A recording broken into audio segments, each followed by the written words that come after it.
guys, Comic Boom here to review Catwoman issue 4.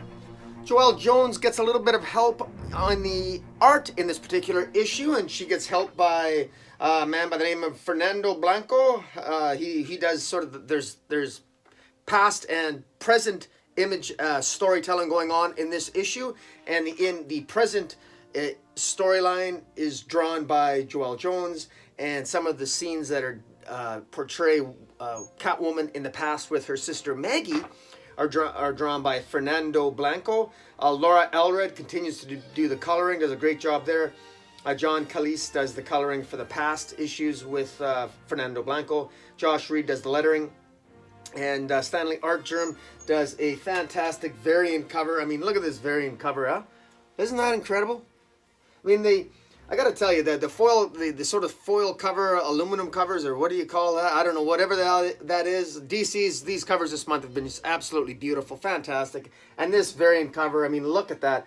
I don't even know, it almost looks like a photograph. Is that a photograph, or is that actually a, that is actually, my God, that's actually a picture, not, that's actually a drawn picture, not a photograph. Incredible. In any event, guys, this is a very interesting issue. Joelle Jones does something here that I got a tremendous amount of respect for. She incorporates a lot of Selina Kyle's past, mostly from pre-New 52. She incorporates some of Frank Miller's Catwoman's origins, like from Batman Year One, and she incorporates some of Catwoman's continuity from Blackest Night, and even some continuity from Gotham City Sirens, as it pertains to her relationship with her sister Maggie. And basically, we now know why Catwoman chose the city she went to. I don't know what city she chose. I can't remember what it is. It reminds me of New Orleans, but she's not in Gotham anymore. But the city she's in, she chose the city she's in because her sister Maggie is there. Essentially, that's where she moved her sister Maggie. Now, her sister Maggie is basically in an institution. She's being cared for. She's sort of she's lost her mind. Now, why has Catwoman's sister lost her mind and is sort of in almost like a catatonic state? Well, this Joelle Jones does a really good issue here, a really good job in this issue, explaining the history between her Selina and her sister Maggie. And essentially, they grew up in the same household, but they grew up in a very dysfunctional family.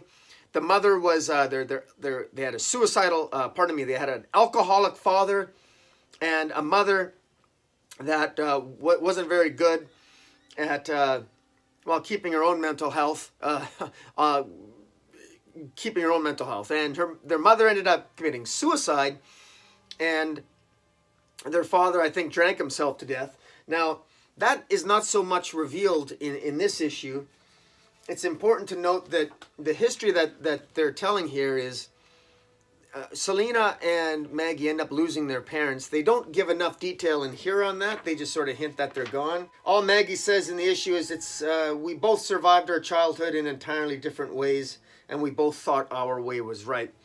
Basically what happened is that, and I can tell you this by reference to Gotham City Sirens issues 12 and 13, that what happened is that Maggie and Selina, once after their mother commits suicide and their dad's an alcoholic and takes off or otherwise dies as well, they go basically up for adoption. They both go into an orphanage, and their lives take very different paths. And for Maggie, she goes from orphanage to a foster home, and then from a foster home, Maggie ends up in a convent, and she finds basically faith in God, and her life takes on a much, shall we say, brighter path than Selina's. Selina's path was much darker. She became basically a criminal, a thief, and of course she was in the darkness of Gotham and in the chaos and insanity that Gotham City brings. That's what Selina her formative years were essentially in Gotham City, whereas her sister Maggie had a little bit of more of a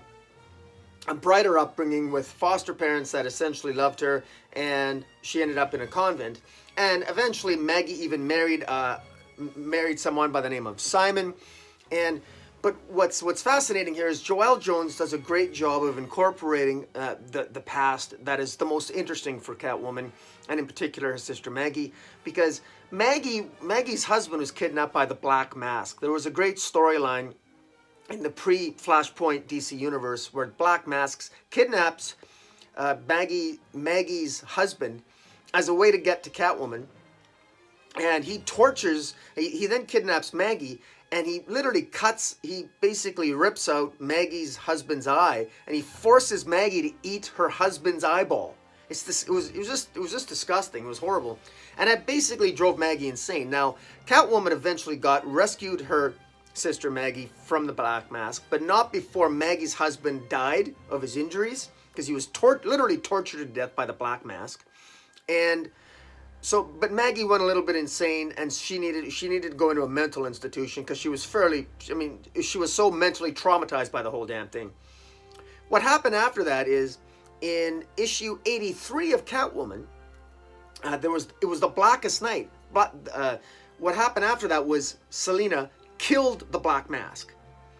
Selina crossed the line. She actually killed the Black Mask, but the Black Mask came back as a Black Lantern. He came back in Blackest Night, and he attacked Maggie in the mental hospital. And Catwoman stopped him again. But that particular experience led to Maggie becoming sort of a villain called Sister Zero in the pages of Gotham City Sirens. And she got her name Sister Zero, but from Harley. Harley Quinn actually ended up inadvertently given Maggie her sort of villain name of Sister Zero, where Maggie sort of gained strength and became somewhat possessed, and she had almost hypnotic abilities, and Maggie became known as Sister Zero. Now, how much of all that is actually in this continuity, it's not really sure yet, but it's rather interesting that Joelle Jones is perhaps hinting that might be a future storyline for Maggie. Maybe Maggie is going to return to becoming Sister Zero again. I don't know, but it's interesting. It's dropping a few hints that might be the case here. What's great about Joelle Jones is that she's not afraid to. She clearly knows the history here, and it's really nice that she's incorporating it. And it's really nice that she's kind of ignoring a lot of the crap of the New 52 Catwoman, which really wasn't all that good. There was a decent storyline with Selina as a sort of a mobster, or sort of like a godmother for a while. That wasn't bad near the end there, but the beginnings of Catwoman in the New 52 was just awful. I mean that with great respect to Ann Nocenti, but I just wasn't really a fan of that storyline. I mean, they even changed her name and everything, but it's nice to return to the older style continuity, going back to the Batman Year One sort of style. In any event, this particular issue, it builds on all that, and it's all you need to know. It's easy to understand. I just gave you some little extra details there. For those of you who are really big Catwoman fans, you want a little bit of the background of Catwoman. It's actually more interesting it's even more interesting than Joelle Jones makes it, and Joelle Jones does a really good job making it interesting in my view. So I say this as a compliment to Joelle Jones. It's really good. You don't need to read Gotham City Sirens issues 12 and 13. You don't need to read the old series Catwoman issue 83. You don't need to, but it adds a little bit of flavor to the background of Maggie Sawyer. Pardon me, Maggie Sawyer. To the background of Maggie Kyle. Now, this issue basically ends with, again, just reminding readers that of Maggie's background, where the Black Mask fed Maggie her husband's eyeball, traumatizing her, and it ends with, this. I feel sorry for this doctor, one of Creel's, the mobster here, the bad villain in this copycat series. That's the name of the arc, Copycat Part 4. The doctor of Creel is there to basically cause some harm to Maggie, because they must know, obviously, Maggie is Selina Kyle's sister. And so they're there, obviously, to... he wants to inject her with something at the end. And, of course, you know that Selina's not going to let that happen. She's going to protect her sister. And I did read future solicits, and there's no hint that Sister Zero is going to come, because I suspected that maybe this Creel's doctor was going to inject Maggie with something, and was going to cause her to have the same sort of traumatic experience, or some some ill effect with the drug, and she'd become Sister Zero again. And when she's in her persona as Sister Zero, Maggie thinks that she has to save her sister Selina from an evil cat demon, basically. So she's a little bit crazy that way. Now, we're probably not going to go that route here. Joelle Jones has more of a crime raw feel to it. This is more about Selina in sort of a war of wits with the Creole crime family. The Creole crime family wants to recruit Selina Kyle. They want to utilize her skills as Catwoman and as a thief in order to work for them, because they want to control the city. And of course, Selina won't have any of that. And clearly, they're going to try to get to Maggie to try to control Selina. That's the goal here, and that's how this issue ends. The past sequences in this storyline that are drawn by the other artist by the name of Fernando Blanco are pretty good. It basically spells out the difference. Selina was always more hard-ass, always a darker character growing up. Selina wasn't afraid. Selina always stood up for herself. There's a great sequence here where they were kids, where Selina went so far to even use a gun and threatened to shoot another kid who was teasing them and teasing some of their friends. And it really showed the difference. And Maggie, disagreed with Selina. Why didn't you just let us call the cops? Why did you do that? You could have gotten somebody killed. And it really showed the difference between Selina and Maggie. And you can really see it, and those differences followed them growing up.